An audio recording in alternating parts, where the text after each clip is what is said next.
네, 요즘 잊을만 하면 뉴스에서 찾아볼 수 있는 사건이 음주운전으로 인한 사망사고 사건입니다. 거기다가 알코올 의존증으로 인해서 발생하는 각종 사건, 사고 소식도 끊임없이 접하고 있는데요.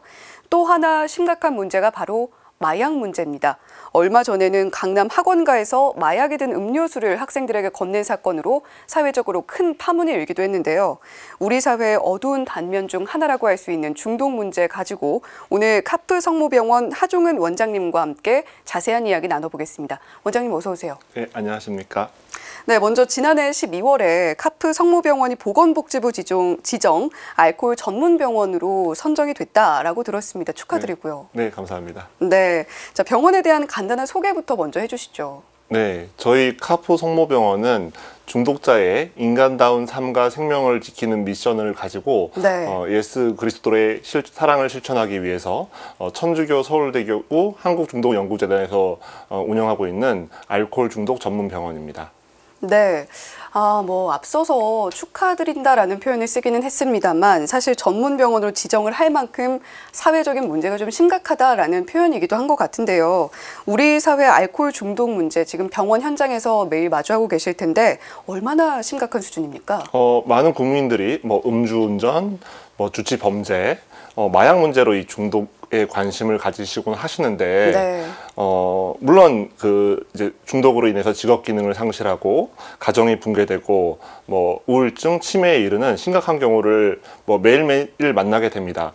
하지만 사실은 10명의 국민 중에 1명의 국민이 고위험 중독자고 20명 중에 1명은 매우 심각한 이제 중독이라는 통계도 있으니까요.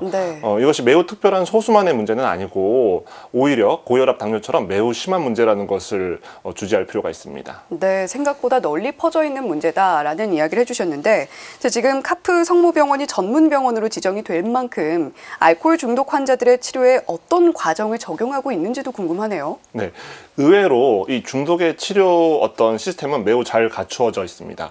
초기에만 내원하시면 간단한 상담이나 간단한 프로그램만으로도 병의 애호를 매우 달리할 수 있고요. 필요한 경우에 약물 치료도 받을 수 있습니다.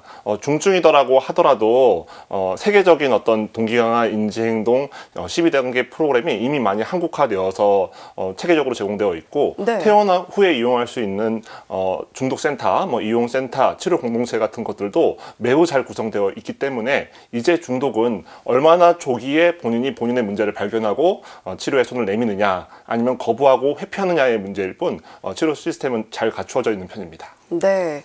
치료뿐만이 아니라 앞으로 다시금 재발하지 않도록 하는 과정까지도 체계적으로 잘 갖춰져 있다. 문제는 결국에 이것을 얼마나 빠르게 인지하고 병원을 찾느냐 이런 문제일 것 같다라고 이야기를 해주셨는데 점점 심각해지고 있는 또 하나의 문제가 마약 중독 문제인 것 같습니다. 한동안 마약 청정국이다 이런 이야기도 했습니다만 이젠 더 이상 그게 적용되지 않는 것 같고요. 마약에는 왜 중독이 되고 또 어떻게 예방할 수 있는지요? 저희가 사실 10여 년 전에 마약 청정국 지위가 상실될 수 있는 위기 상황이었습니다. 많은 전문가들이 문제 제기를 하고 치료 시스템의 확립을 요청하였지만 잘 되지 않은 아쉬움이 있습니다. 이 마약 중독은 뇌의 대뇌 보상 회로, 모든 중독은 사실 뇌의 대뇌 보상 회로에 이상을 초래한다는 점에서 우리가 관심을 가져야 하는데요.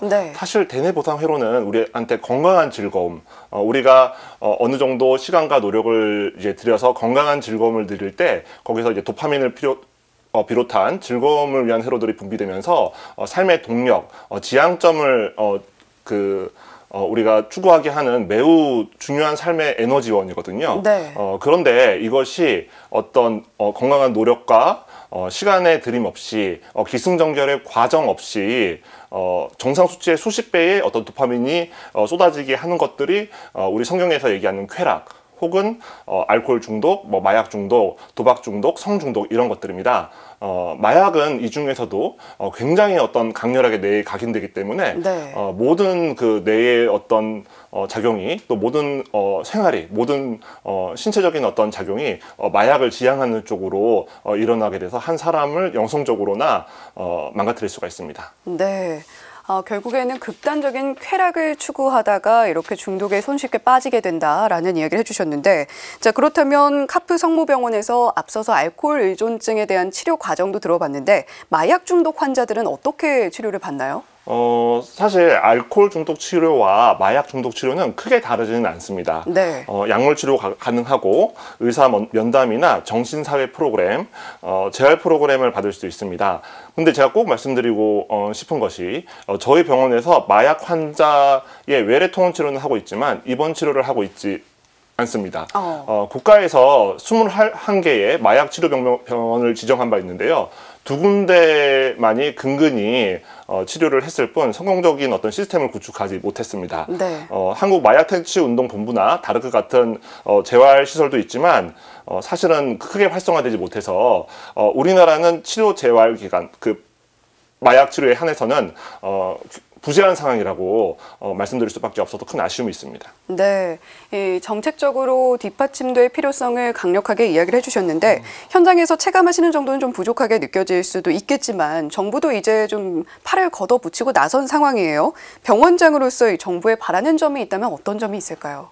사실 이제 법무부를 중심으로 마약 사범에 대한 어떤 처벌을 강화함으로써 우리 주의를 환기하고 있는 점은 매우 환영할 만한 일이고 전문가로서 감사할 만한 일입니다. 하지만 우리가 가만히 생각해 볼 것이 있습니다. 중독의 경우에 처벌만으로 과연 해결이 되느냐? 주치범죄의 재범률이 75%고요. 음주운전자로 처벌받은 사람들의 재범률이 40%를 훌쩍 넘습니다. 네. 마약은 가늠조차 되지 않습니다.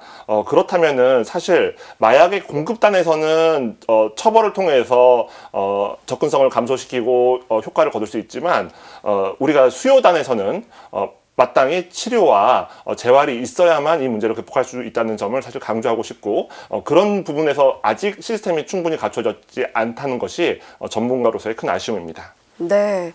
네, 지금까지 카프 성모병원의 하종은 원장님 모시고 이야기 자세하게 나눠봤습니다. 오늘 말씀 고맙습니다. 네, 감사합니다.